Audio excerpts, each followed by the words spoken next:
Hi, everyone. Welcome back to the Real Football Network. I'm Jim Miller. Well, what is wrong with the Dallas Cowboys? And does Jason Garrett need to think about making a change at the quarterback position?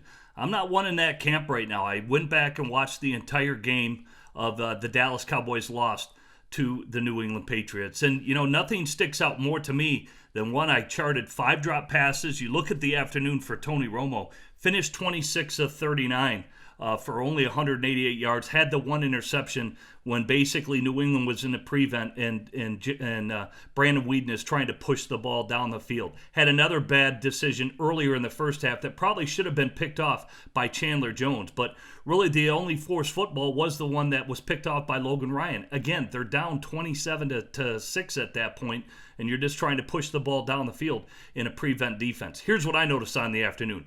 One, they've got problems in the running game. At times, their offense can be predictable, where they ran too much on first down in the first half of the game. But third downs, Darren McFadden can't block. Led to 2 early sacks in the first half that Dallas really could have moved the chains and pushed the football if their running back position was not failing them.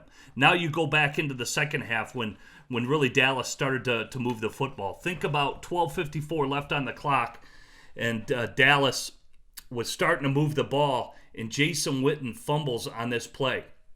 Okay, basically it's a flood right formation. It's a 33 buzz coverage by the New England Patriots. They stayed basically with a 3-man front is what they did. They used a linebacker over here and had their 4 linebackers on there, brought in a nickel back, so it's basically a third down situation where they went 33 buzz. You got double slant by Jason Witten right here. Brandon has the right read. He sees that the free safety's buzzing out, so he plucks it as these 2 linebackers basically split in terms of their coverage when they dropped.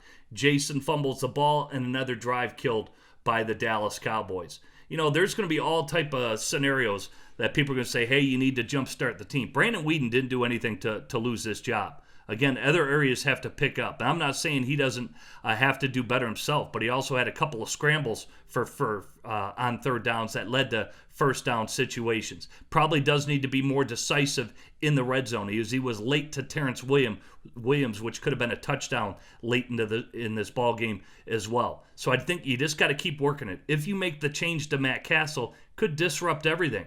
There were a lot of static formations. What do I mean by that? Not a lot of motions or shifts by the Dallas Cowboys. Kind of just lined up and went with the play. Probably could window dress things a little bit more if your offensive coordinator Scott Linehan. And that needs to be the case whether it's Brandon Weeden or Matt Cassel. But I think for next week, Dallas should stick. I believe they got the bye, but stick with Weeden, but have Cassel ready to go. Meaning if you want to spark for your football team, maybe in the second half if Weeden can't get anything done in the first half. But again, I don't think he's done anything to lose his job.